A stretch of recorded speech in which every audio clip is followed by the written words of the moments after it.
Here's your word for the day from Calvary in Lake Havasu. Visit us on the web at calvaryaz.com.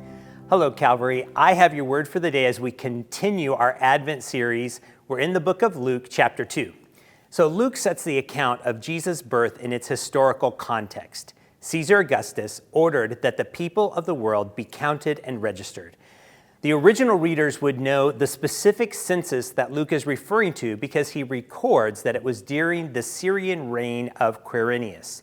Now, this decree triggered mass migrations as people returned to their ancestral hometowns to register. Now, Joseph, who was from the lineage of King David, had to travel back to Bethlehem, so he and Mary made the trek from Nazareth, their current residence, to Bethlehem. Then, after the journey of several days, Mary went into labor and in the town of Bethlehem. Now, we can read the rest of the story in Luke 2, starting in verse 6. And while they were there, the time came for her to give birth.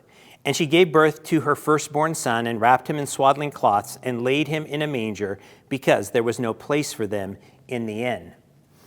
Luke carefully gives us this account of Jesus' birth. Now, this account is familiar to most of us. And in these 7 verses, we see God working through those with the greatest power to those with the least in order to fulfill this prophecy that the Messiah, our Savior, would come from Bethlehem. Now, as we've already discussed in a previous word for the day, the Bethlehem prophecy was more than 700 years before this event. And in order for Micah 5 to come true, God had Caesar, the most powerful man alive at the time, make a decree that would move this young pregnant woman and her husband from their hometown of Nazareth to the little town of Bethlehem. Now, this town was bustling and overcrowded, so Mary and Joseph could find no respectable place to stay that night. So Mary, already having labor pains, was housed in a stable.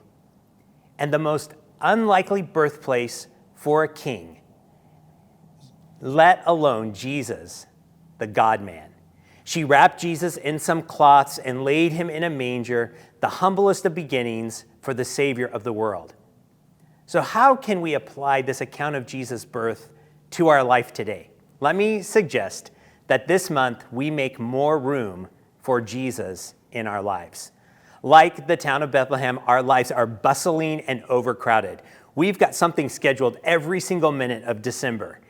And when we don't have something scheduled, we fill it with scrolling social media or binge watching TV.